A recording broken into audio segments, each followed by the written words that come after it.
അനുസ്മരചിത്തം മയ്യേവ പ്രവിലീയതേ. എന്നെ അനുസ്മരിക്കുന്ന ചിത്തം, നിരന്തരം സ്മരിക്കുന്ന ചിത്തം എന്നിലേക്ക് ലയിക്കുന്നു. അപ്പോ ക്രമേണ ക്രമേണ മനസ്സ് ആരിലേക്ക് ലയിക്കണം? ഭഗവാനിലേക്ക്. എന്നാ നമ്മുടെ യാത്ര പൂർത്തിയായി. ഇനി ഒന്ന് മുഴുവൻ പറഞ്ഞ് ഞാൻ ഉറപ്പിക്കാം. നാളെ മുതൽ നമുക്ക് ഇതിന്റെ ബേസിലാണ് പറയാനുള്ളതൊക്കെ. ഇതാണ് വേദസാരം. ഒന്നാമത്തത് വേദസാരം എന്ന് പറഞ്ഞാൽ നമ്മുടെ പൂർവികന്മാരുടെ ഉള്ളിലുണ്ടായിരുന്ന ജിജ്ഞാസ. എന്തായിരുന്നു ചോദ്യം? ശരീരത്തെക്കുറിച്ചായിരുന്നില്ല അവരുടെ ചിന്തകൾ, മനസ്സിനെക്കുറിച്ചായിരുന്നു. മനസ്സിനെക്കുറിച്ചുള്ള ചോദ്യം എന്തായിരുന്നു? മനസ്സ് എവിടെ നിന്ന് വന്നു? അപ്പൊ അവർക്ക് അതിന്റെ യുക്തി കണ്ടെത്തി ശരീരത്തെ എന്താണോ നിലനിർത്തുന്നത് അത് തന്നെയായിരിക്കണം മനസ്സിനെ നിലനിർത്തുന്നത്. ശരീരത്തെ നിലനിർത്തുന്നത് പ്രകൃതിയാണ്, പഞ്ചമഹാഭൂതങ്ങളാണ്. അതുകൊണ്ട് അത് തിരിച്ചു പോവേണ്ടതും പഞ്ചഭൂതം. മനസ്സിനെ നിലനിർത്തുന്നത് ഉള്ളിൽ നിറഞ്ഞിരിക്കുന്ന ഒരു ചൈതന്യമുള്ളത് കൊണ്ടാണെങ്കിൽ അതിന് തിരിച്ചു പോവേണ്ടതും. അപ്പൊ അവിടെ പറഞ്ഞു, അങ്ങനെ മനസ്സതിൽ എത്തിച്ചേരുന്നതാണ് മോക്ഷം. ശരീരം പ്രകൃതിയിലേക്ക് ചേരുമ്പോ ശരീരത്തിനും മോക്ഷം കിട്ടി.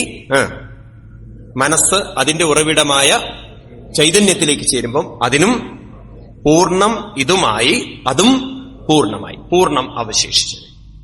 അപ്പോ അവരുടെ ചോദ്യം ഇതായിരുന്നു, അത് പൂർണ്ണമായിട്ടില്ലെങ്കിലോ വീണ്ടും തിരിച്ചു വരേണ്ടത്. എത്ര ജന്മം അതിലേക്ക് എത്തിച്ചേരുന്നത്? അപ്പൊ അതിലേക്ക് എത്തണമെങ്കിലോ എങ്ങനെയുള്ള മനസ്സിനെ അതിലേക്ക് എത്താൻ പറ്റുള്ളൂ? അപ്പൊ അവർക്ക് മനസ്സിലായി, വിവേകമുള്ള സമബുദ്ധിയുള്ള മനസ്സിനെ അതിലേക്ക് എത്തിച്ചേരാൻ സാധിക്കുകയില്ല. അതിലേക്ക് എത്തണമെങ്കിൽ എന്ത് വേണം? എങ്ങനെയുള്ള മനസ്സ് വേണം? ആ വിവേകമുള്ള മനസ്സുണ്ടാവണമെങ്കിൽ ഞാൻ ശിഷ്യനാവണം. രണ്ട് കാര്യങ്ങൾ അക്സെപ്റ്റ് ചെയ്യണം. ഒന്ന്,